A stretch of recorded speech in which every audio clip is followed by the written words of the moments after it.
Get your pen and paper ready. It's time for another edition of The Flex. The absolute best fantasy football podcast in existence. So I'll say this, not to say that I disagree, but... I disagree. Oh, my God. Presented by Broadway Sports. All right, Flexers ready?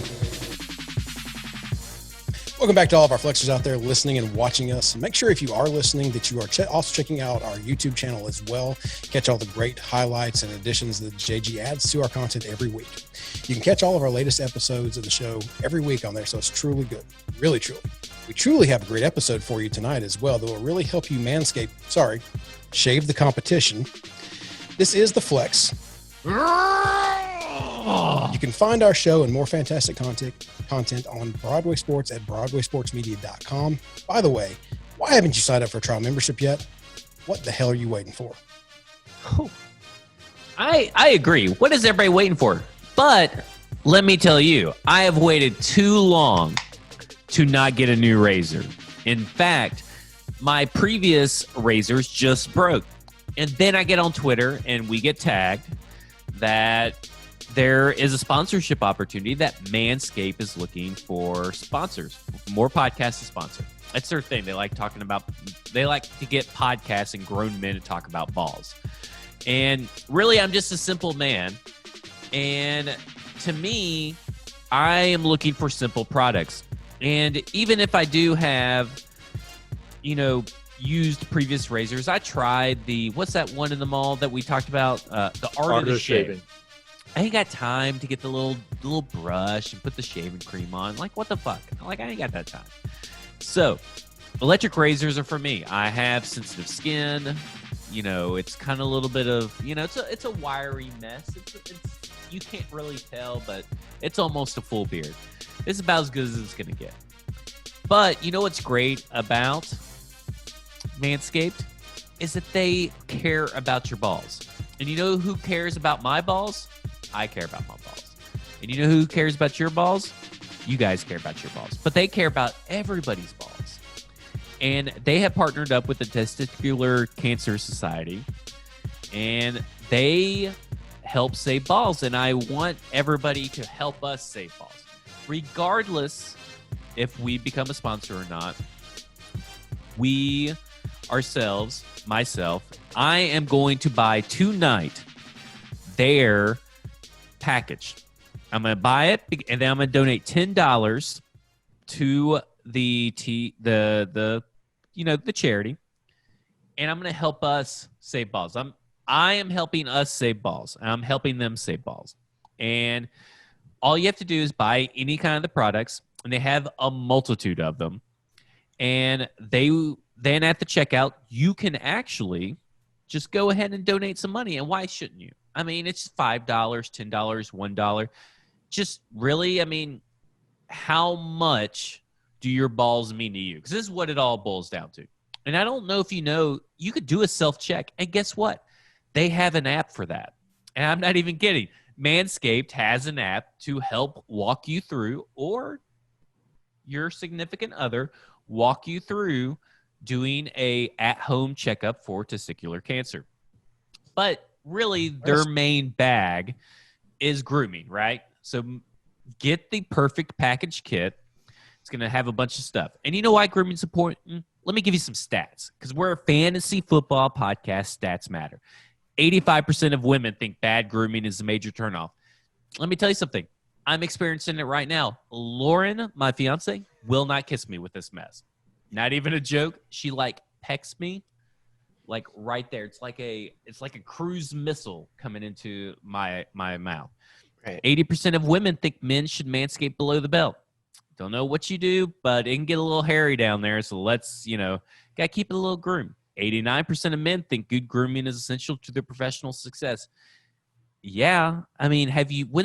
Outside of Ryan Fitzpatrick is actually pretty groomed, but when's the last time you've seen a messy, groomed quarterback actually succeed? You don't. They're always meticulously groomed. It just happens. So that's the stats. Get in there, get to Manscaped today, get this perfect package kit. It's only $99 right now. You get a little bit of ball deodorant, a little bit of ball toner. Just put it down there. Some hair and body washes there. You know, you get the lawnmower 3.0, which has ceramic blades. You get, like I said, free toiletry bag, which they call the shed. How manly is that? And you get free pair of boxers. Boom. What are you waiting for? Save balls, save your face, save your marriage and your relationship. Probably just waiting for the podcast to like start or something. I don't know. What was that, like 15 minutes? You got to plug it all. Just I mean, get on in there. Manscaped, you get 15 minutes from us. And I don't know if that was really 15 minutes, but correction will be on the screen. Good. There's a lot of good information there, Zach. And I'm impressed with how the angle that they're taking to save balls. We can all get behind that, right? We all want to save our balls. We all like them. We're rather attached to them. So that's pretty important to me. We have 7 of them among us right now. Everybody has balls in this podcast, and we got 7 total. Make your guesses as to who has one. There you go. Hit us up on Twitter with your guesses. Who says somebody doesn't have 0? Somebody doesn't have 3. Ooh, I didn't think about the elusive third, but I checked. I used the app.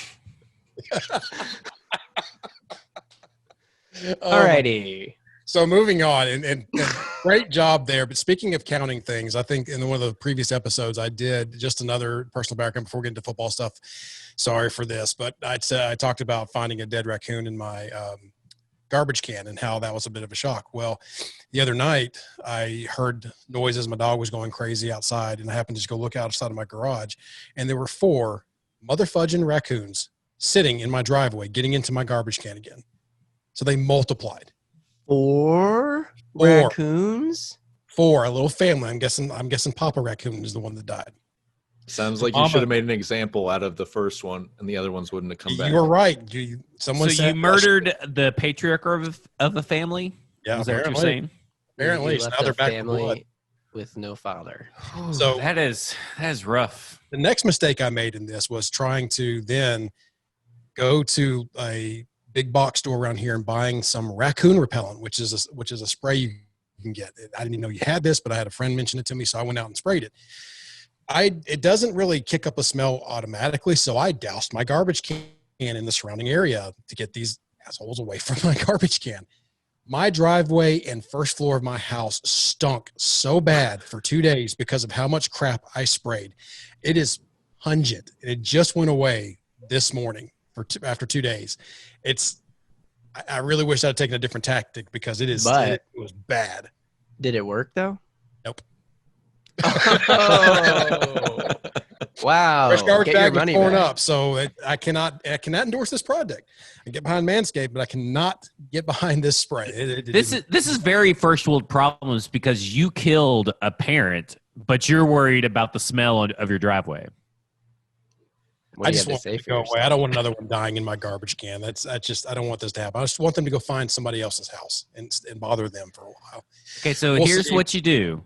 You take your trash and then you swap trash cans with someone in your neighborhood. We'll see if that works. Might have had their send down. Well, at least I'll get my stinky garbage can away. It'll solve one of my 3 problems. Yeah. So that's the news for me this week. Just Dude, let's Boban- catch everybody up since we mentioned on the podcast before. Moving on to some football news. Wow, that was a close one. Never mind. Oh, you're good. You're good. Hopefully. How we doing, Ryan? What am I holding on for? Oh, We're you're not holding fine. on. You were frozen AF, bro. Me? And then you word Yeah. vomited it all out at I once. thought that was me for a second. I'm really glad it was Ryan. Yeah, it was definitely Ryan. But you're good. You're good, Ryan. You're moving your mouth in dissatisfaction, so we're great. Mm-hmm. Should we all pull up our little spreadsheet because we prepare because we're good podcasters? Yes, let's pull up the spreadsheet and go down through all of our news this week after I've given my news. And wanted to start off with the very top there, starting off with the Browns and Nick Chubb going into concussion protocol. I think that Mac Wilson had a pretty scary tackle on him. I saw a little bit about this. I didn't see the actual tackle. I don't know if there was video of it out there, but all the reports were that he had a neck injury. Turns out it's concussion protocol. karma, if you believe in that kind of thing, happened because I think Mac Wilson was carted off the field a day or two later. Yeah, it's not the actual karma. next That's day. Yeah, Next- it's just shitty. There for was the a Browns. bad joke going around I saw on Twitter where people were mad about that. I was like, that's terrible. But just out of a fantasy prospect starting this close to the season starting, any concerns, any thoughts there from y'all? Nah, I mean, I'm really high on Nick Chubb. He's in the concussion protocol now. He should be clear pretty soon. I mean, we are close to the season starting, but we're also still pretty far from the season starting, like 24 days or so. So I think that he has plenty of time to get back and ready for week 1. Not changed in my rankings at all. I'm still super high on him. Yeah, I agree. And Mike Miracles in one of our chats even said, it's only a neck or head injury. What are we really worried about there? I mean, nothing It's not bad has ever ACL. happened with those things. Right. It's not anything with his legs, so he'll be fine. Please, nobody. I think it was a close shave because I will say this, that you're more susceptible now to get more concussions. And we know that Kareem Hunt can actually carry the load for the Browns if necessary. So this could be one of those things where it's like a Brandon Cooks domino effect where he's constantly going to get concussions, or Jordan Reed. This isn't something just – I feel like my compatriots are just glossing Brushing over it the off. fact. Yeah, and I'm not saying that you should adjust currently – do not adjust your current draft strategy towards Nick Chubb. Get Kareem Hunt if you're getting Nick Chubb. That's my main takeaway. If you're drafting Nick Chubb, get Kareem Hunt. I would have said to do that before the injury, but yeah, that is a great Exactly. point. If you're drafting Nick Chubb, I think Kareem Hunt is a draft him a few rounds ahead of where you would have drafted him if you don't have Nick Chubb. I think. I will say this: Kareem. I'm sorry, Ryan, but real quick, Kareem Hunt has been sitting in with the wide receivers and team meetings, and when Hunt was playing last season with Chubb, he was running back. Chubb was running back 15, and Hunt was running back 19. So it will be a pretty close race. How high? Here's the thing. Nick Chubb is going in the first round, right? How high are you willing to draft Kareem Hunt if you're going to draft Nick Chubb? Because I feel like it could be a pretty – that's a tough one to swallow because Kareem Hunt could be going up in the 5th or 6th round. Well, Kareem Hunt's current ADP is 241. 241 overall on Fantasy Pros PPR ranks. I don't know Gosh. Again, I mentioned this last week. I don't know how recently they weight this, but Kareem Hunt is currently going undrafted in 12-team leagues. And if he's going pretty late, I think he's a guy, even if you don't have Nick Chubb, you pick him up, and then maybe you try to leverage a trade with the Nick Chubb owner for some decent piece.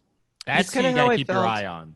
Yeah, well, Kareem Hunt's kind of how I felt about Tony Pollard last year, Darren McFadden the year before, where like you knew that if Zeke got hurt, the next guy up was going to be the guy, or Latavius Murray last year when Kamara went down that Latavius Murray was going to get so many carries, and Murray had like back-to-back weeks of 25 plus fantasy points because he just got all the carries. That's what will happen with Kareem Hunt if Nick Chubb has to miss any time. So he's a valuable handcuff or just a stash guy who, like you said, Zach, could actually be like a flex play at points during the season. And worst case, you just stash him and you don't hope for anyone to get hurt. But if it happens for Nick Chubb, then you're going to be in good shape.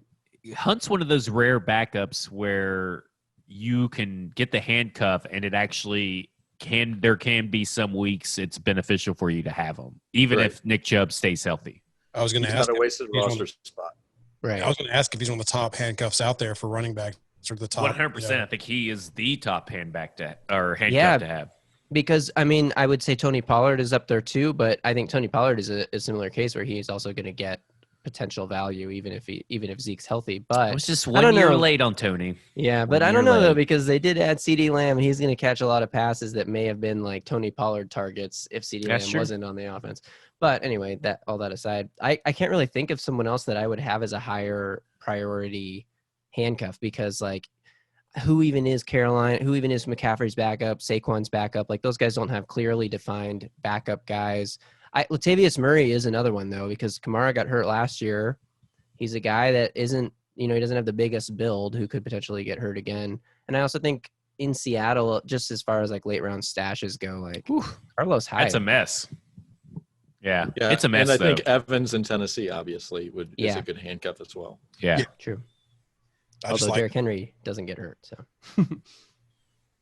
Yeah. Oh, Alexander Madison is another one. If Dalvin Cook's an injury-prone guy in general, at least in his NFL career. We should do a handcuffs ranking episode and then let Ryan get us to the next subject. Coming next week to the Yes. flex. Sorry for asking that question. That's my fault. I'll take it this week. So, but moving on. Well, not moving on. Staying with the Browns, Odell Beckham Jr. reportedly is about to fudge some stuff up this year, and it ain't about being nothing nice. He looks explosive. That is a source talking to Josiah Anderson, as she posted on Twitter today.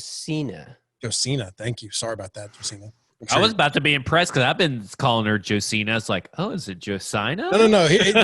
Standing rule. If a name seems wrong and it's coming from me, it's probably wrong. I don't know what I'm thinking. I should just know that you were totally wrong. Yeah, I'm functioning high level over here. Anyway, so how much are we buying into this? He's current ADP 31 overall, wide receiver 11. Is it a bounce back year for him? We're looking for some good things. You all in? Are you thinking this is just bluster? I'm very much in, partially because he's going to be one of my keepers in my keeper league as like a 10th round guy. So I kind of need him to be productive, but I think that he's going to have a really solid year this year. We were talking previously. It's kind of tough to say that you're all in on the Browns guys since they've not given you any sort of indication that they're actually going to be good besides Nick Chubb. But I am buying Jarvis Landry. I'm buying Odell Beckham. I'm buying the running backs and Austin Hooper. So basically everybody except for Baker Mayfield. I can't agree more. I think Odell Beckham's a super talented player, and he's going super late. The talent doesn't match the ADP right now, so I'll scoop him up. But there's a lot of guys in that range I really like. Odell Beckham, Tyler Lockett, and a couple other guys. But, yeah, I'm definitely in on Beckham. The fantasy wide receiver manscape has changed with Odell Beckham going this late. I mean, this is like we've talked about before. This is kind of ridiculous he's going this low.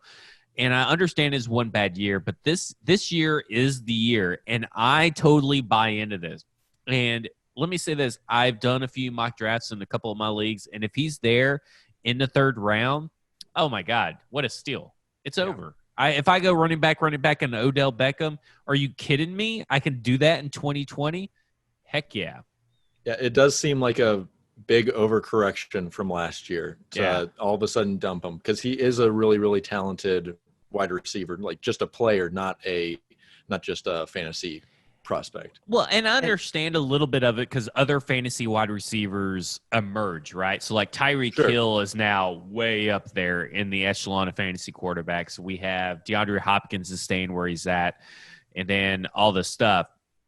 I get it, but it's still, if you're one of those running back, wide receiver guys, this is a good year for that philosophy of draft strategy. I have a major correction to file from earlier in this episode. Kareem Hunt, currently going 66th overall. Makes way more sense. Makes way more sense. Oh, never wrong.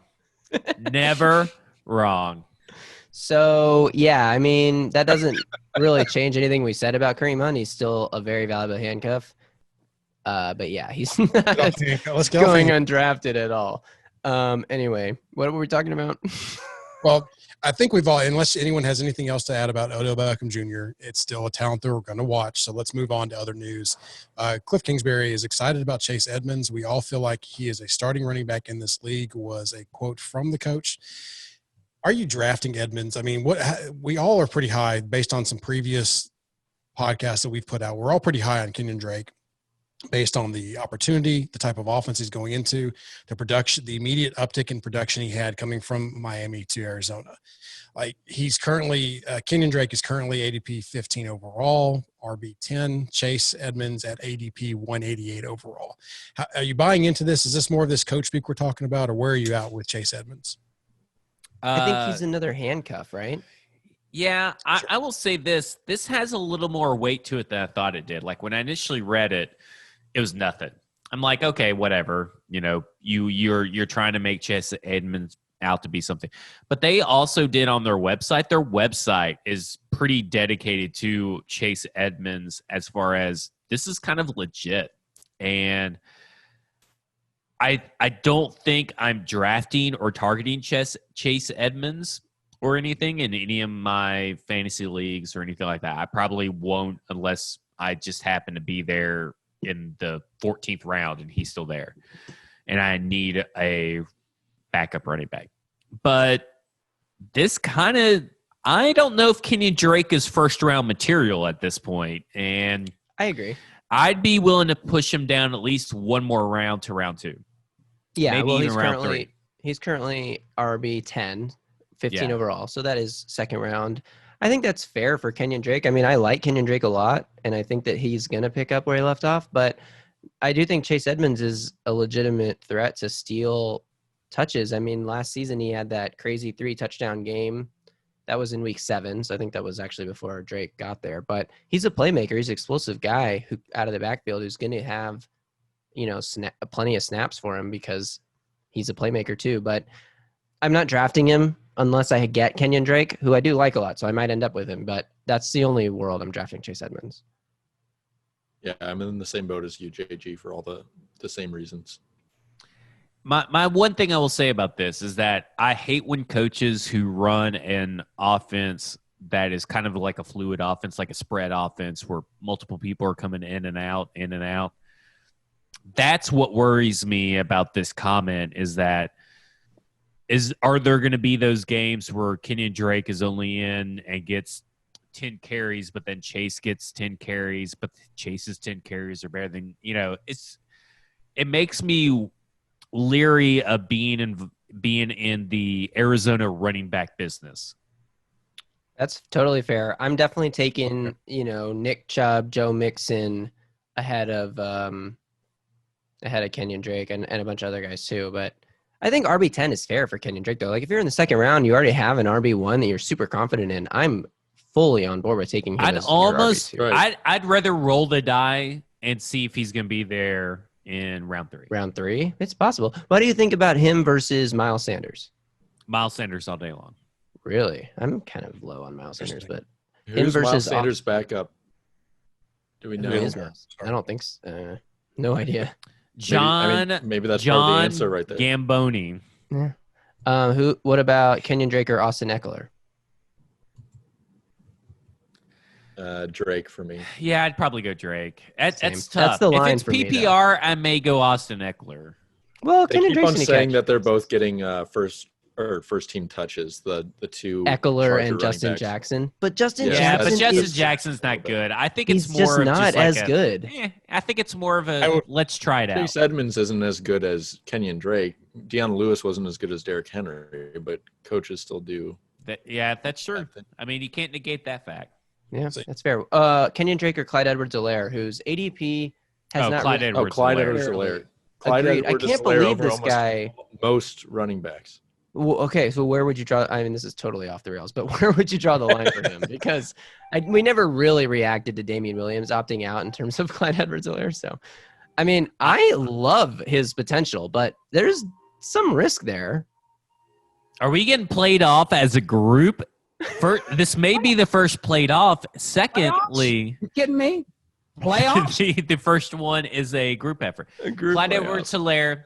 I'm Y'all drafting promised him me- like. This one's not my fault. Y'all went off on a rail and handcuffed. Okay, That we're one not was talking my about Clyde Edwards-Helaire. You want to know what I feel about Clyde Edwards-Helaire? Tune in next week.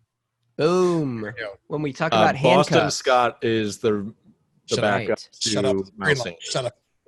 Boston Just Scott had a tying it all Correct, together. getting Just good tying it all information. together. Thank you for Boston giving me Scott information. definitely had a little fantasy moment late last year. Yeah. Don't too, listen so. to this. Is like Mike talking about Trevor Siemian. It doesn't matter. No, he had a moment because Joe Tess would yell his name on Monday Night Football, and it was amazing.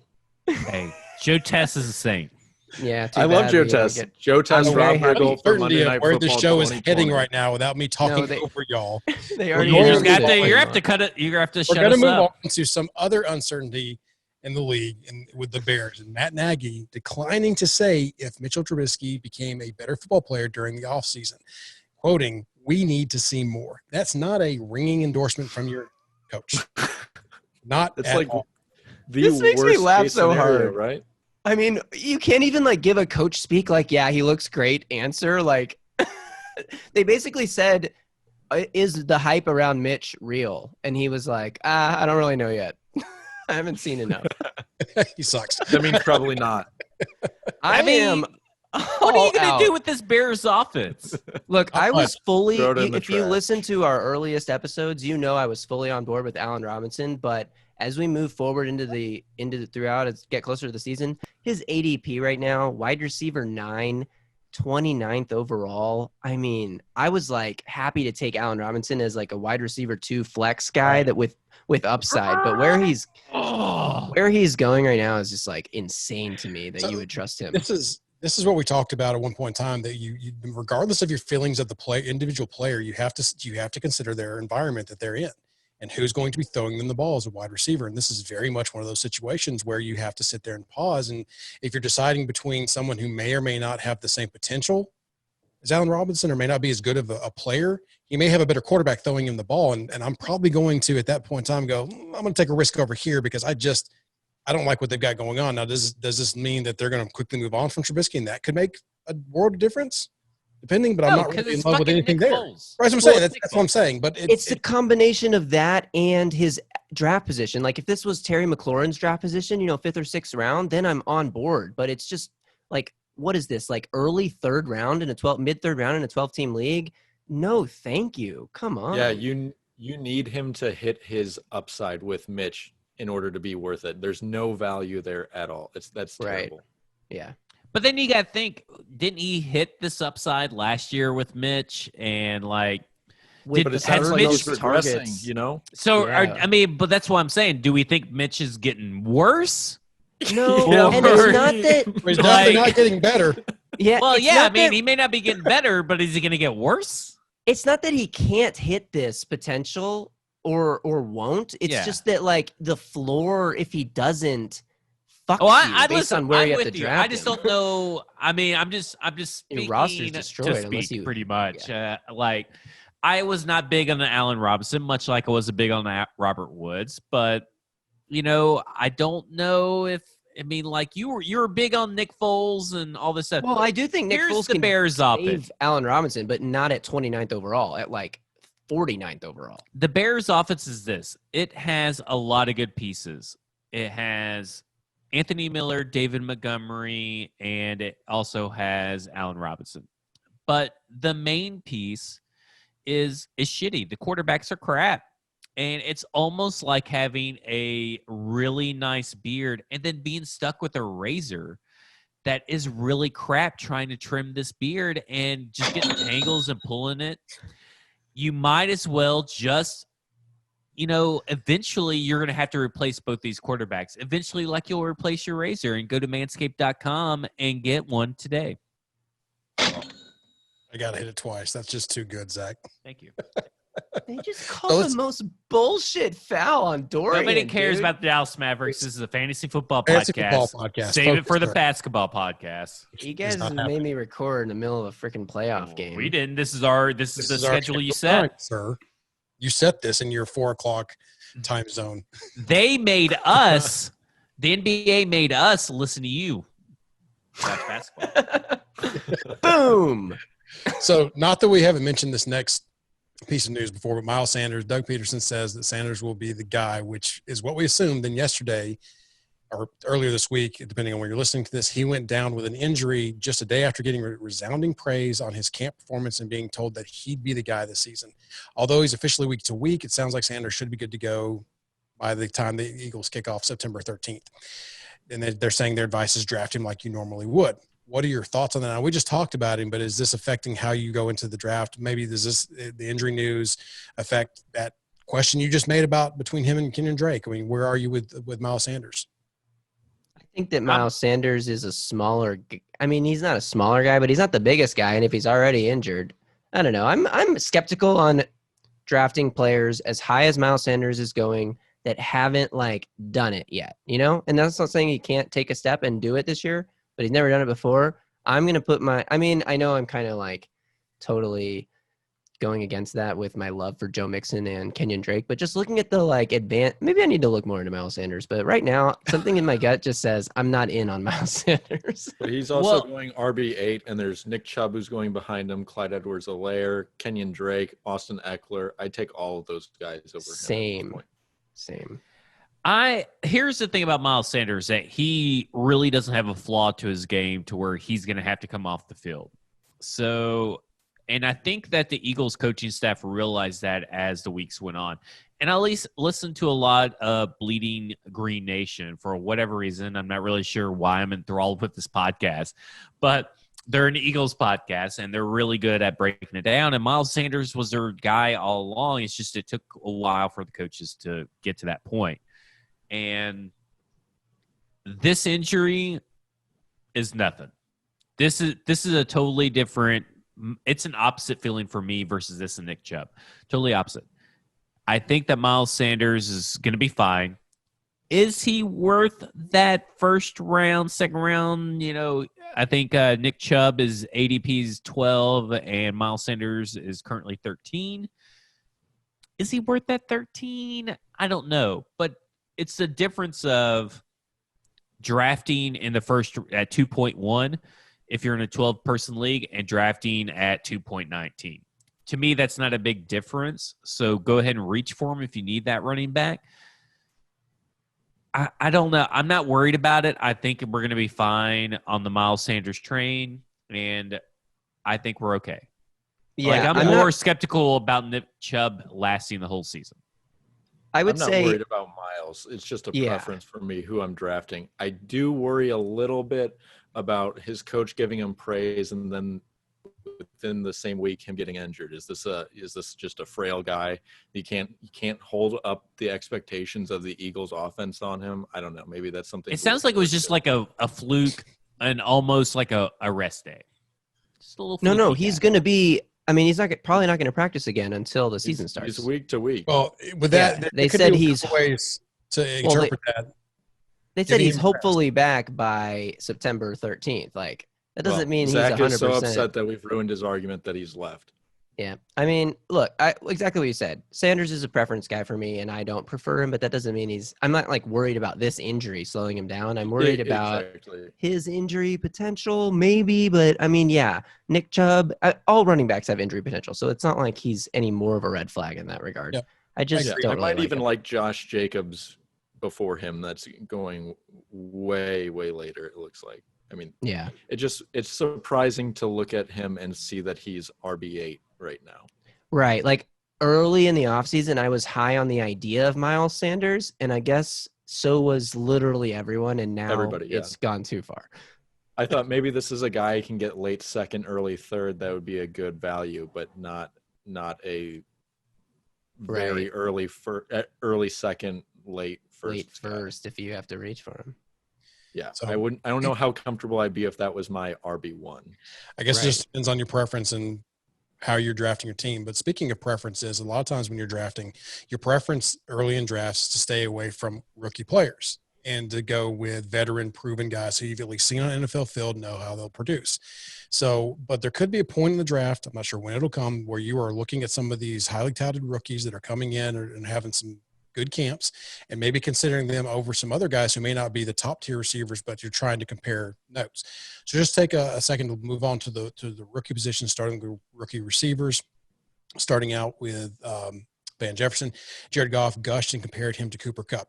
He's been really impressive and has done a good job. It reminds me a lot of when Kupp was a rookie, he was just so far ahead of where a rookie kind of should be. He's currently going undrafted. Do we take anything to account from the golf man with his own golf course? Is he hitting a hole in one with this one? Yeah, I think you need to pay attention to this. And I think this is here's what was the thing about Cooper Kupp is that he had the same kind of combine buzz and highlight, video film stuff that Van Jefferson actually had. And I'm kind of buying into this in that in the 12th round, if you want to take a flyer on Van Jefferson, do it. Pull the trigger and do it. Because eventually this will turn into the next Cooper Kupp. Because, in 2021, Robert Woods, Cooper Kupp, both their contracts are up. And this is the time to go ahead and buy Van Jefferson, especially if you're in a keeper and or dynasty league. buy up all the shares of Van Jefferson because for the long run, this guy could turn into the next Cooper Kupp. Plus, this offense has shown historically that it can support 3 fantasy-relevant wide receivers. So I would assume he's the third guy. It just depends how much the Rams go to that 2 tight end stuff that they moved to towards the end of last year. And then if they do that, Van Jefferson is, most likely not the guy on the field in those situations. So I think Van Jefferson is a super talented receiver. He's a really good route runner, which, like you said, Zach, that's the same kind of stuff we heard about Cooper Kupp when he was entering the league. And if you listen to Christian Fulton, Titans cornerback, he has said multiple times, whenever he's asked who's the best receiver you played against in college, he always says Van Jefferson. And this guy went against Alabama 3 times. Yep. Van Jefferson absolutely destroyed LSU, and Derek Stingley, who was the best cornerback on LSU's roster last year. He made him look very foolish. And all that said, though, I think, Zach, you were really close when you said, especially if you're in a keeper or dynasty league. I would change that to only if you're in a keeper or dynasty league. He's going undrafted right now, so if you want to take a flyer on him, by all means, take a flyer on him. And I'm pretty high on the Rams offense in general, so I support taking a flyer on him. But if I had to guess his actual impact this year, I would say it's going to be close to none. He's going to have a few big games, but I'm not going to count on you can't count. Obviously you're taking a flyer, but I would bet against him this year. But next year, 2021, Van Jefferson breakout and be drafted in every league. But I'm out for the 2020 season. The only reason I didn't say only was because Cooper Kupp in his first year as a rookie went 62 for 869 and 5 touchdowns. That's a pretty respectable flex play. That's a guy that could be, I don't know. I feel like he can get you 8 or 9 points if you're in non-PPR, or 11 or 10 if you're in PPR. A couple extra points here and there. I agree. It's a flex play, but definitely if you're in keeper and dynasty, you should definitely be looking to get this guy. Yeah, he's a high pick for me in those leagues. Yeah. So another talked about receiver, and a guy that I was really big on draft night, T. Higgins has yet to practice in pads due to a hamstring injury, which always kind of sets my ears off when I hear hamstring and receiver, to be honest with you. Meanwhile, Zac Taylor said he's been impressed with Auden Tate. Thoughts here between T. Higgins and Auden Tate? Which one are you looking at? Neither. Neither? Okay. It makes me sad, though, because I really did like T. Higgins coming out of the draft and his potential with Joe Burrow, but if you're not able to practice at all, that's, availability is king here. So isn't AJ Green also still dealing with a hamstring as well? He is. He got carted off yesterday, or something happened yesterday on Tuesday, right? Or is that old pictures that resurfaced or something? I just saw where the only thing I've seen, and I put a correction up here in the screen if I'm wrong, but the only thing I've seen is that he's been dealing with hamstring again, and it's been nagging him, which with all the problems he's been having, he might as well be carted off in my mind. Listen, I was big into T. Higgins, and kind of the same way that I'm big into Van Jefferson now, as far as draft status and everything, and why you should draft him and when you should draft him. But to me, I'm out on T. Higgins. I'm still in on Joe Burrow. I'm still in on the Cincinnati Bengals offense, but I am out on T. Higgins. No way, no how will I draft T. Higgins. I don't care which one you're in. If it's a fantasy dynasty league or a fantasy keeper league, does not matter. Out. I am out on T. Higgins on a high value on any of those kind of leagues.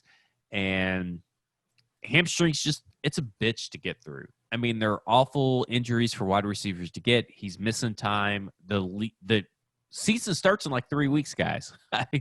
We're not that far away from the league starting. And so you can't take a chance on T. Higgins at this point, and it sucks for him. He's probably going to be a guy for next year. And as far as Auden Tate goes, he's just a guy. He's Brashard Perryman to me, who got some camp reviews this week, which I took it off our list. I noted it and I took it off the list because I was like, Brashard Perriman's not even relevant. Yeah. And he's not good. No Brashard Perriman for me. None. whatsoever. No Auden Tate. He's just a guy. You can't rely on him. There's no situation unless Tyler Boyd and or AJ Green go down. There's no reason to take a flyer on Auden Tate at this point in your draft. Yeah, the only Bengals wide receiver I'm in on is Tyler Boyd. I think the injury concerns for he's AJ going way Green too low, by the way. me. Yeah, he is. I totally agree.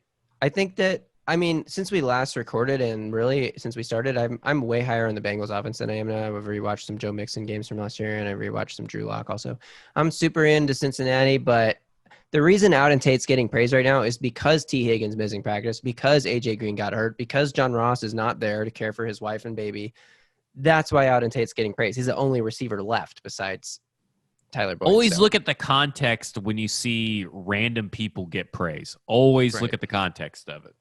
Plus, like Scotty Miller caught up in some training camp highlights, especially when most people are on air right now. I mean, people are. I saw a tweet where they're hyping up Allen hitting deep shots on air. Just he's supposed to do that.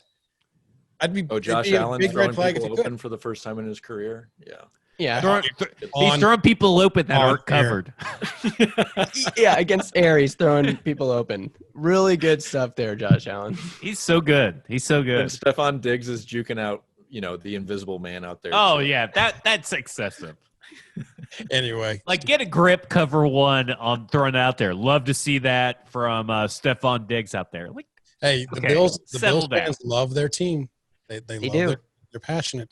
They're very passionate fans. At least someone does.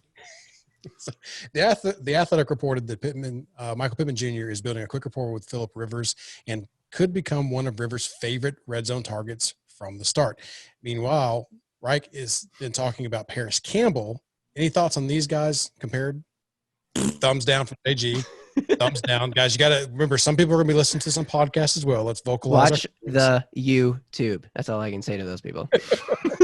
Hey, we only need 71 more subscribers to get our own YouTube channel. Look at that. Oh, God. Did that sound loud, or is this thing amazing? No. It didn't sound very loud. Very loud. No, it was – I didn't even notice it. Yeah, then we can be / Broadway Sports Media instead of just / blah,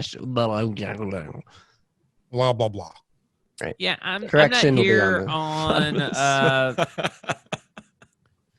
I'm not here for this Colts team. There's nothing they can say to hype me up, and I know they tried to get some hype built up today by labeling Jacoby Brissett as Taysom Hill, but there's nothing about this Colts team from fantasy perspective I'm in on. I always do this with a few teams. I totally eliminate one or two or a handful of teams, and I just don't do it. This is one of them. I am not doing no drafts. Will I take a Colts player in? Yeah, and they might be a decent team, but there's nobody I feel confident that'll be worth their draft spot. On a weekly basis, for sure. I'm okay with drafting Marlon Mack just because the hate has gone so far that you can literally draft him and slot him onto your bench. And if that's the case, then I'm like, okay, taking a chance because he's still the freaking starting running back there. So like that. How high is that? How high is that level? This was in a mock draft I did where he was just still sitting there, and I was like, I mean, I didn't really get a great RB2. Yeah, what round was He's currently going 106 overall, which I think is like 9th or 10th round. That's not bad. That's what, 3 or 4 rounds less than Jonathan Taylor. After Jonathan Taylor, who is not the starting running back. It's crazy to me. But yeah, this is Draft Analytics Twitter taking over fantasy football Twitter. It is. I mean, do not believe the Jonathan Taylor hype right now at all, unless he is in the round that Marlon Mack is currently getting drafted in. What was that damn Yahoo alert that we tweeted from the Flex account? I gotta go look that up. It's such a bad situation because I think if you get Jonathan Taylor, you have to draft Marlon Mack also, or else it might be a wasted draft pick. Well, you may have to draft Nyheim Hines. Look, I don't know who. I don't know who Dalton Del Don is. Apparently, he writes for Yahoo Fantasy Sports. Not to throw this guy completely under the bus, but he said that Jonathan Taylor should not be going, quote, so low. Have you done a mock draft, bro? Like, come on. Do you even mock, bro? Do you? We sounds mock like and flex our lives away over here. Go ahead, Ryan. Sounds like someone I'm not who hitting that uses time. a Okay. one-blade razor. Yeah. So sounds like we're not real high on the Colts, which is understandable. But one player Fuck that the I can Colts. guarantee, one member, Especially, what's the guy? Any Phillip Colts Rivers. fan in Tennessee, fuck him. Oh, you're Our talking about friend Ben Ben. Wright right now? Yeah, Ben Wright. Shout out to Speedway Soccer. All right, Ryan. Yeah, Move us on. you ready? All right. yeah. So Sorry. sounds like we're not real high, but one player that I guarantee at least one member of the show is high Some on of us are high. is Justin. He's I'm a confused. little. Justin Jefferson. Vikings offensive coordinator Gary Kubiak said Justin Jefferson is exactly what we drafted. Talk about some coach speech. Now we have to interpret, like, what did y'all think y'all were drafting? I'm just kidding. I think he's a good player. That's probably what he means. So Yes. current ADP 117, overall wide receiver 47. Is this a candidate of a guy who, seeing who he's replacing potentially in that lineup as far as the other receiver across the field from Thielen and what he could be? Is this someone you're, like we talked about earlier, that you're looking at maybe him and a veteran who's maybe a number 3 on their team, not as productive? You take maybe, or 3 or 4, possibly taking a chance on him. What are we feeling about Justin Jefferson? I'm very confused on Justin Jefferson, and by that I mean I'm very high on him. He That's my favorite. JG and Ryan got it. Just a Zach's total confused too. reversal. That was good. It just seems like a really good situation for him. A lot of play action is going to come his way. He's the number 2. I mean, he's got to beat out Tajay Sharp to be the number 2 there. There's a very low bar here. Hey, Blake Bedingfield said Tajay Sharp was going to keep A.J. Brown off the field, and I would say A.J. Brown's better than Jefferson. So maybe Tajay Sharp pushes people to greatness. In which case, I'll double down on Justin Jefferson. I'm excited about him. Yeah, there we go. Here's what I'm going to he's- say about Justin yeah. Jefferson. He's going to be a wide receiver. He's going to be the highest ranked rookie wide receiver. He's the guy I feel most comfortable with out of the rookie. I am with you. I when I was against going through these wide receiver rankings for the 4th down decision, and he's someone that kept coming back to, because he was someone that was high among the draft community, but went a little bit lower than I think what most of them thought. But he doesn't really have too much of a flaw to his game. And I think he's probably the most pro ready, but he's the rookie wide receiver outside of Jerry Jeudy with probably the most opportunity.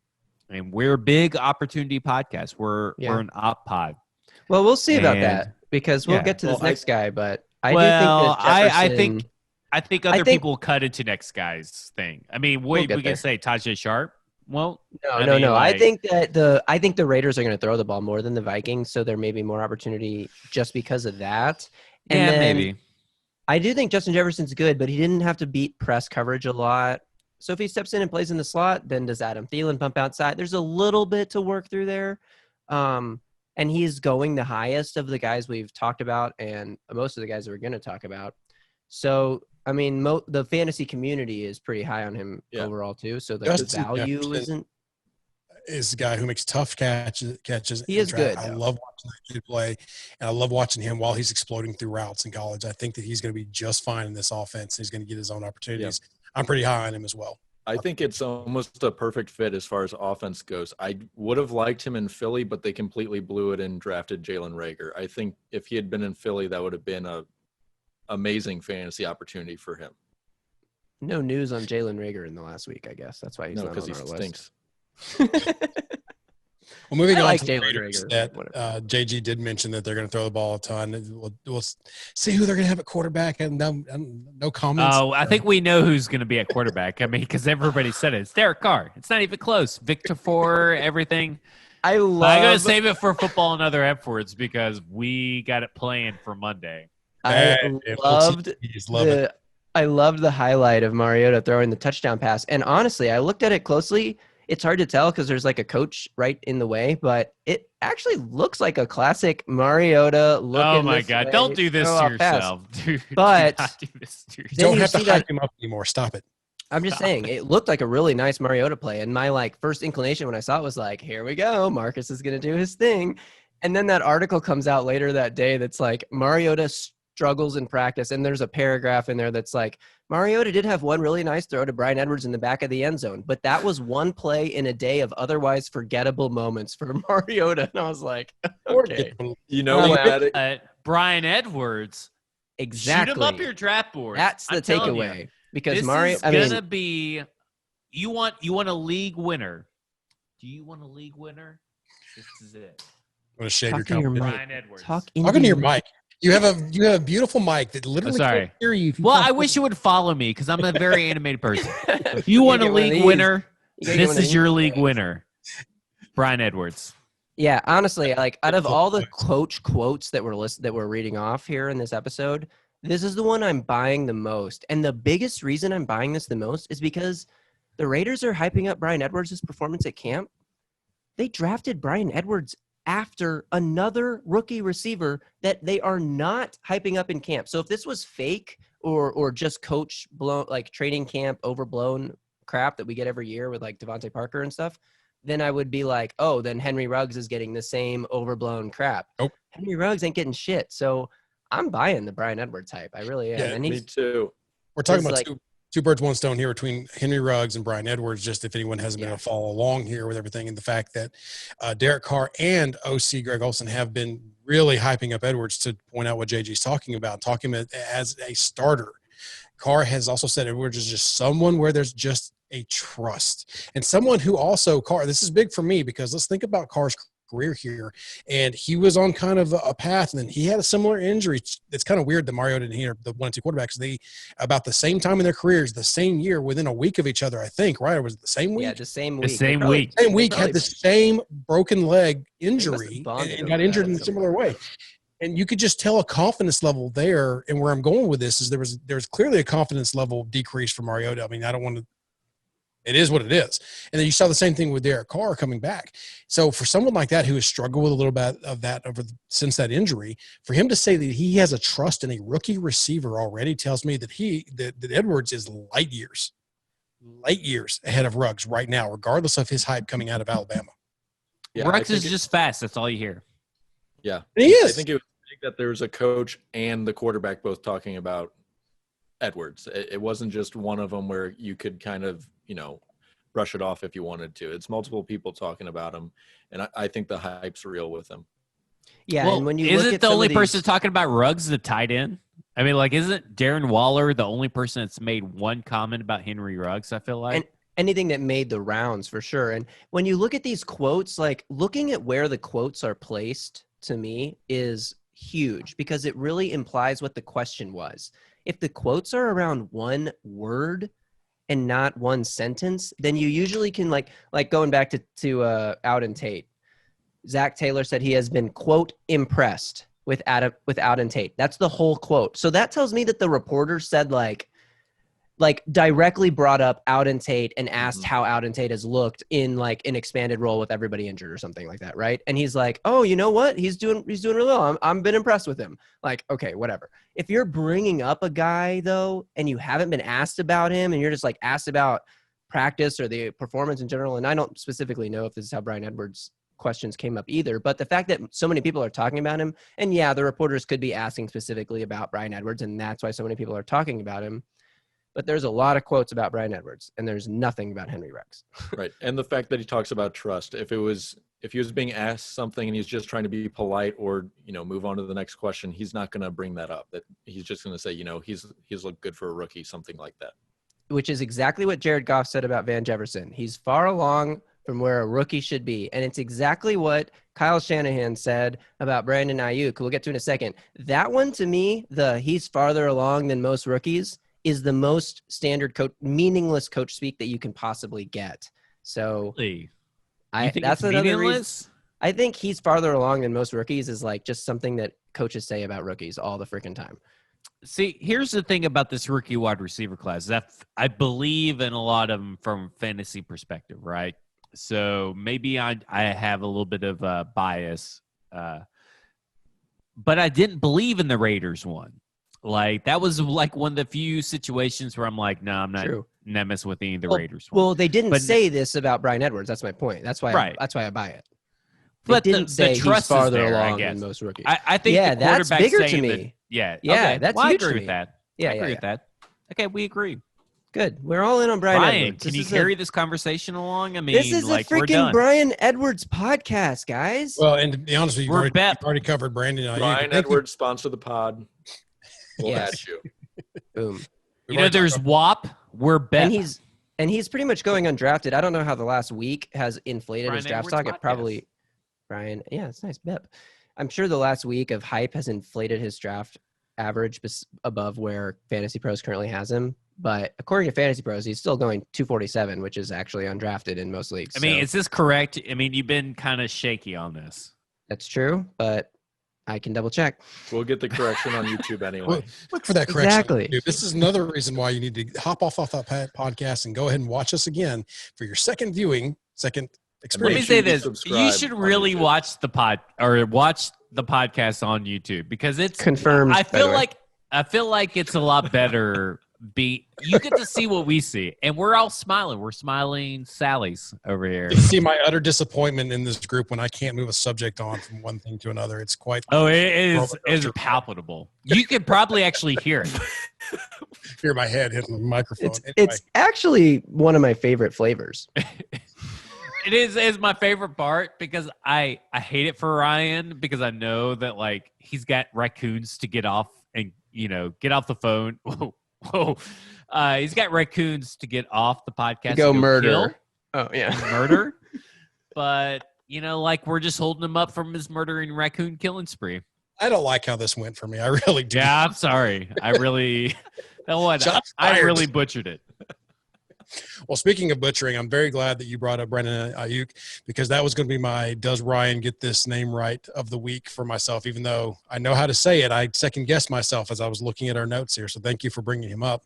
But just to clarify, you did say that the quote starting from Kyle Shanahan was he is further ahead than a lot of rookies. He knows how to practice like a pro. You can tell he comes prepared every day. He's not a guy you've had to teach how to act or teach how important it is to learn this stuff. You can tell he understood that before he got here.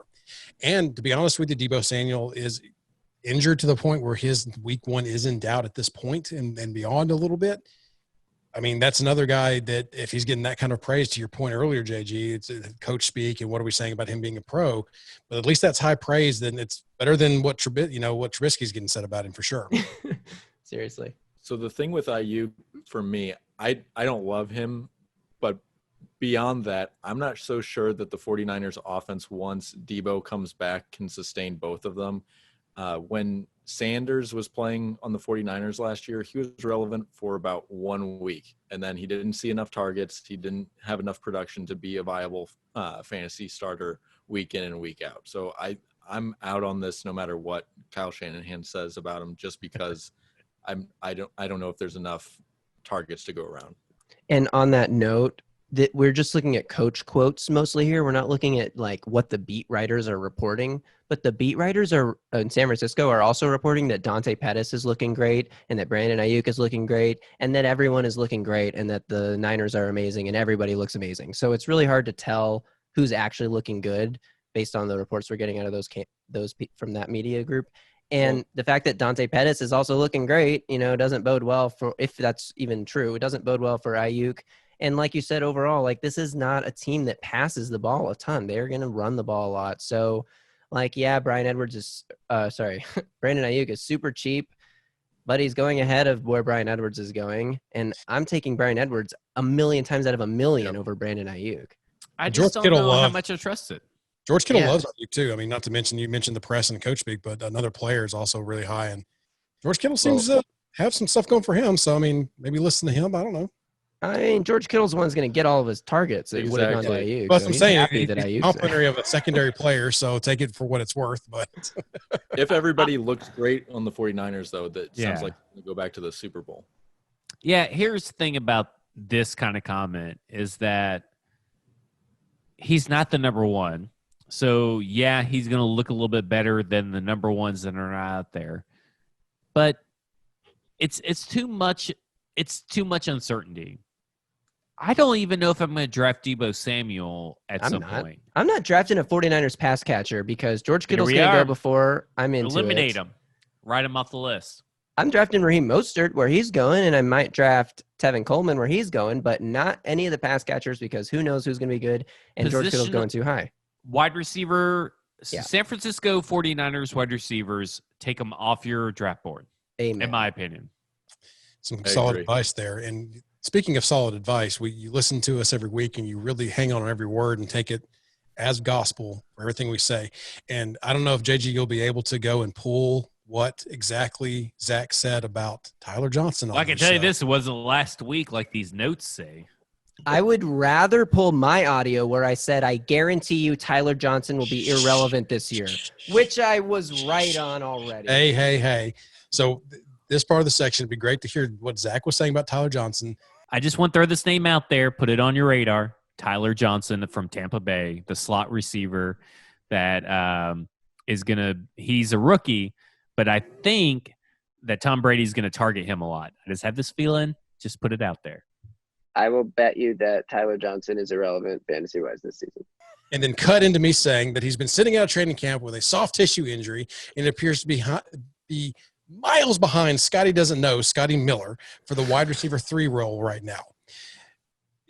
Meanwhile, Bruce Arians, coach speak again, said that Scotty Miller looks great at training camp. And Zach, you were pretty high on him based on if we did or did not hear your clip just a second ago. Well, do you have any new thoughts on Tyler Johnson? Well, here's the thing, is that when you make a bet, you are looking towards a fully healthy season. So I know I put out there that, Tyler Johnson, because based on my understanding, was going to be the number 3 wide receiver. I think that he was going to be up there, right? So Scotty Miller fills that role. I'm here to say that I do not, even though that we all agreed when we talked about JG, which I don't think aired. That's I think episode JG, 1, baby. Yeah, JG purposely did not air this episode where he said that there would be multiple weeks where Joe Burrow would score 4 points or less. And in that episode, absolutely, I said like 4 points. I didn't say or less. And I also admitted like 4 that points was an or exaggeration. I never said like 4 points or less. He said negative 10 points for 4 weeks is what Justin said. And he also, nobody disputed this, but I believe it's Ryan that said injuries, throw it out the window, negate it. I meant season-ending injuries. I don't necessarily think. Well, you didn't say that. Issue injury. Because here's my point. Hold on. Here's my point about this. Soft tissue injury. If he's really as good as you thought he was, shouldn't he be able to overcome Scotty Miller? If he's really as good as you thought he was. Well, if he didn't have a soft tissue injury, tolerated on this podcast. Yeah, we are big Scotty Miller fans. Big. Yeah. Well, now we are. Scotty Miller, hit us up. Scotty, we got you, bro. You want to spell your name We'll everywhere? put Scotty Miller up here, over here. Soft tissue injury, he would have. If there was no soft tissue injury, he would have totally overtaken Scotty Miller. Here's the thing. He's missing time, just like T. Higgins. T. Higgins missing time is going to lose his stuff to Auden Tate. Scotty Miller will be, what did I say here? Did I really say top 30 wide receiver? You understand how insane this is, Brown, right? So let me ask you a question. Can I ask a question and see if JG will? So instead of throwing the bet out, there's 3 options here. Throw the bet out, keep the bet the same, and hold his feet to the fire. Or are we going to allow him to keep the same bet but lock in Scotty Miller instead of Tyler Johnson? You can put any random ass motherfucking scrub wide receiver in this bet, and I'll keep it. So if you want to throw Scotty Miller in, Scotty Miller is going to have like 3 fantasy relevant weeks this season. Wrong. He put on 10 pounds to be the most fantasy relevant wide receiver you'll ever see. Oh, good Lord. 10 fucking pounds. That's like changing your old dusty razor blade when you're shaving your face and then getting a new ceramic razor blade like the Lawnmower 3.0 that Manscaped has. I did want to say, Zach, put it that Tyler Johnson probably got the soft tissue injury by not using Manscaped. That is probably correct. It's unsubstantiated. You gotta protect those soft we tissues. Can't run with it. But according to my notes, that is true. So I will say this: Scotty Miller is going to make it top 30. Now, if he gets injured, you know what? If he gets injured, I lost a bet. At this point, we're transferring it over once. We do a once over transfer. Scotty Miller gets injured. Screw it. Is it points top per game 30 or overall? points per game? Top 30 points per game. Scotty Miller. Etch it in stone. Carve it into these bricks. I'm in on that too. From Zach's perspective, Scotty Miller's amazing. Ooh. Yes, give me 2 wins, baby. 2 easy dubs. I need another them after double. the other bet. Well, whatever. We'll take it. Well, you lost, 3-8 for the Joe Burrow thing. That's not a bet. Yeah. So you marked it as a bet, by the way. I didn't put that in. I'm deleting That's it. your list. Adding it. You might have been confused when you were putting it together, but you definitely put the list together. I made the spreadsheet, but I did not add that to the spreadsheet. I colored it red so that it would be like not applicable to our actual bets. Well, who wrote it in the spreadsheet? I wrote it in. I wrote it in every time he deletes it. I deleted it. What did you reference last week? There was some bet that you said was added that you didn't add, and I was so proud. I was like, that was me. Whatever it was. I'm pretty sure this is the one, the Joe Burrow one. No, there was another one you referenced last week. I thought that you deleted again, and I almost added it back. So one more receiver to talk about here. We got that bet locked in. CeeDee Lamb, Cowboys head coach Mike McCarthy has said rookie receiver CeeDee Lamb will line up on the outside as well as in the slot. So he's going to be used in multiple formations, multiple places, and be able to attack from multiple spots on the field. How are we feeling about his current ADP of 114 overall, wide receiver 45? I love him. He's the Scotty Miller of the Cowboys. This is the kind of quote you can get behind. This is not coach speak like, he looks great. Fucking everyone looks great right now. This is like, we're going to use him all over the field because he's a playmaker and we want to get him the ball, and we recognize that immediately. And I think the Cowboys are going to run a lot of 11 personnel, 3 wide receivers. And, I mean, there's been some hype for 3,000-yard receivers coming from the Cowboys, like we've seen on Twitter and stuff, and I don't necessarily expect that, but it's not impossible. It could happen. It could totally happen. Agree. I mean, I wrote about it all in the article about the rookie wide receivers, but Mike McCarthy runs the most 3 wide receiver sets around. I mean, the opportunity is there. I think CeeDee Lamb's going to be good. I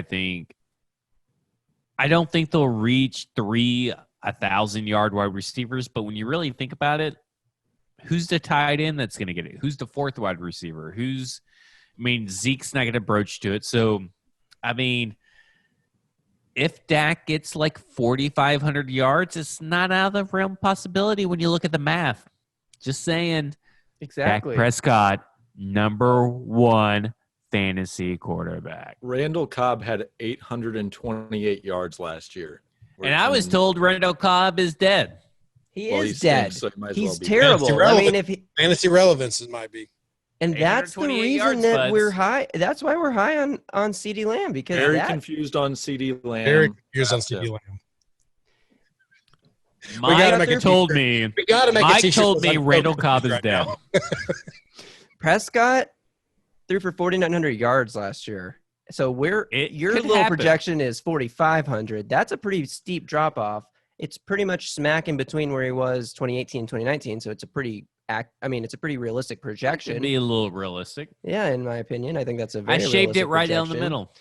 You think that Amari is going to be a 1,000-yard receiver and Gallup's going to be a 1,000-yard receiver? Sure, Tony Pollard's going to catch some passes. Sure, Blake Jarwin's going to catch some passes. But who the hell else is going to catch some passes? CeeDee Lamb. CeeDee Lamb could push Dak up to a 5,000-yard passer. I mean, coming back with the same offensive coordinator.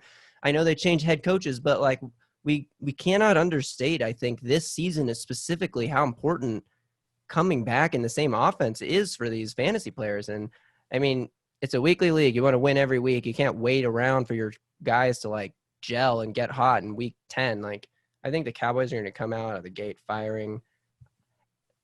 I don't know if we're going to get to this yet, but CeeDee Lamb is my one. He's my one rookie I want. I love CeeDee Lamb. He's got that yak ability that AJ Brown had a year ago. Oh yeah, he can get to the house every single time. Yep. So I'm all in on CeeDee Lamb. He's my favorite wide receiver from this class, but there's two guys ahead of him that make me not like him as much as Jefferson. So to really shave this topic and put a bow on it here, that was going to be my next question, and it might have just led into it by JG, is of these guys, which one are you picking over the others? I don't want to rapid fire. I don't want to, we've discussed them. No more discussion, no more anecdotes. Pick one name. JG, I think, are you sticking with CeeDee Lamb? Yeah, okay, Lamb's my guy of this group. Although I love Bryan Edwards, Lamb's my guy. In a minute, Zach, I can go to Greenlaw. Justin Jefferson. Justin Jefferson. Greenlaw? Yep, Justin Jefferson. Ooh. J Jets. All right. So moving on. Wait, you pick one. No, sir. pick one. I like CeeDee Lamb. The fact that they're talking about multiple positions really intrigues me in that offense, and there's going to be a lot of yards in that offense. So I'm high on CeeDee Lamb with that group we just talked about. So can I make a bet? Can I throw a bet into the wall back behind both of you guys? CeeDee Lamb versus Justin Jefferson? I'm all in. No. Okay, well, never mind. Here's my bet. And it's Dak Prescott is going to throw for 5,000 yards. I want that. I'm in on that. Yeah, but you want to be on my side of the winning history, right? You want to be on my team. No, yeah. You want to be on my team. Dak should throw 5,000 yards. Yeah. Yeah. So we all agree Dak's going to throw 5,000 yards. No, if you want to make a bet, we can bet against the listeners. I thought someone would bet against me. Oh, yeah. But we do have an opportunity here since two of you took Justin Jefferson. Do my bet. Two of us took CeeDee Lamb. There is a bet there to get everybody involved here. Yeah, but I don't really want that bet. I'm surprised none of us, I just want to say I'm surprised none of us took Bryan Edwards after we all hyped him up like crazy. Well, no, he's not going to be the better fantasy. He might be. He might be. I don't know. I don't want to bet on these fantasy wide receivers. I want to bet Dak Prescott 5,000 yards. To me, it comes down to the whole like my entire concept behind the offensive rankings articles is like I'm picking the guy from the offense that I think is going to be the best. So I'm going to pick the Cowboys offense here as opposed to the Raiders or the Vikings. But I'm not betting against. I'm not betting against. That was boring. Dak throwing 5,000 yards because he probably will. Yeah, I deserve it.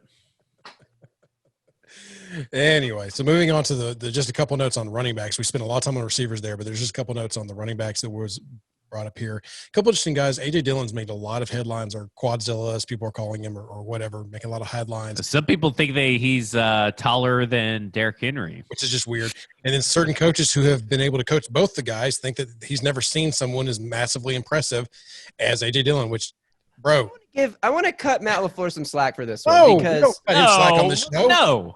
No, you stop it right now. No, because Matt LaFleur was a total idiot, and he totally misused Derrick Henry and Deion Lewis, and he's a dumb idiot. He's a dumb idiot. However, so we're just giving passes for dumb idiots now. However, sorry, Donald Trump, you're a dumb idiot running this country. Hey, we're not. Oh, sorry, no politics.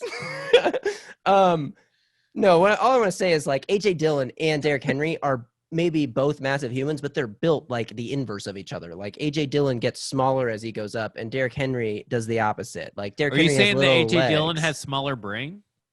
Yeah. Well, they are saying that his biggest hurdle will be getting caught up on the playbook, which always tells me that he's not really catching on right now. And it's a whole new world for him. But that's my big concern there. Did we just crack the code? Also, look who he's compared to by his GM, Eddie Lacy. Eddie Snacks Lacy. That is not a compliment. Well, this GM think he did something good here. He's like, man, AJ Dillon reminds us of Eddie Lacy. It's like, okay, I'm staying away from AJ Dillon. So and you got to think, not only does he cost you, like, did Eddie Lacy cost you like millions of dollars because you paid him a lot of money, but think of the buffet money they had to spend on him. The budget, like the dude. Food, like I mean, like, is Eddie Lacy really the guy that you want to compare anybody to? I mean, no. Maybe sumo wrestlers and I don't know. Kobayashi. What else we got? Competitive eaters. I was very disappointed that at least it didn't work out because he's one. I loved watching him play in college, and I just thought he had nimble feet. It just his body could not support me. Crush hanging out over a little bit. Yeah, his metabolism couldn't keep up. So let's try to swiftly wrap this up. Lions OC Darrell Bevel said it remains to be seen how DeAndre Swift fits into this offense. That's some coach speak that I'm also kind of like. That's the opposite of the CeeDee Lamb quote, right? Yeah.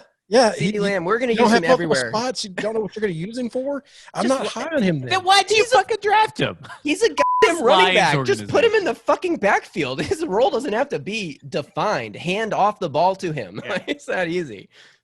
So there's some concerns there because what else is he not getting it? Is he? Because the Lions have needed running back help for a while as far as some consistency. So Darrell Bevel loves to run the ball. He loves his running back. Yep. So how does he not fit in? This is concerning to me. This is probably one of the bigger red flags of this entire process that we've gone through here. That he's going ADP 63, running back 25 overall, and you're hearing this kind of stuff.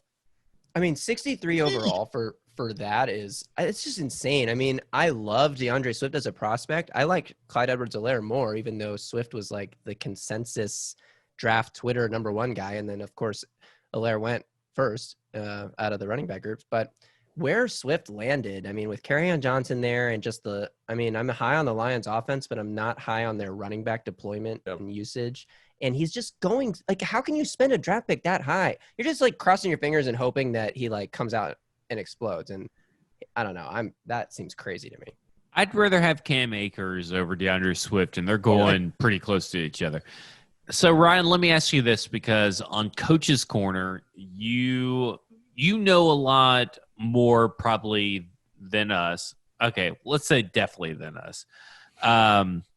About what goes on in the trenches and stuff.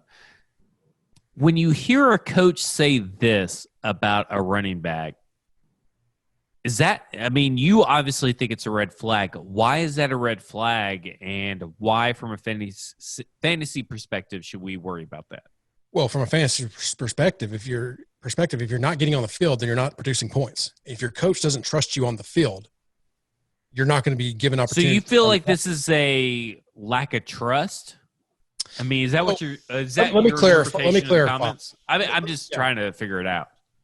So we don't know how we're going to use him, and that means that you scouted him, you spent a draft pick on him, you should have known who he was coming out and how he fits into your offense. You should have a plan for him before he gets there, right? It's Dallas Mavericks. We're talking to Ryan. Go ahead, one of two things here. It's either he's not quite what you thought once you see him live, or his indecision, his ability not to pick up the playbook is causing you to second guess how you're going to use him in this offense. The trust may not be there. And it could be things like he may not be – you say this, you quote to say he's a running back, just handing the ball, but there's so much more that goes into the running back position as far as keeping them on the field. Because if they can't pass protect, I'm sorry. They are one of the last lines of defense before your quarterback that you're counting on to protect him from a blitzing linebacker or a corner so that he can actively and athletically get in front of those. And if he can't learn his progressions and he can't learn – I'm getting a little too passionate about this because it happened to one of my quarterbacks in college, and I hate this when a running back just doesn't know where they're supposed to go in that. Because as an offensive lineman, you pride that you're going to keep your quarterback safe. And then when you have someone who's not even in your group who can't learn the plays, then he shouldn't be on the field.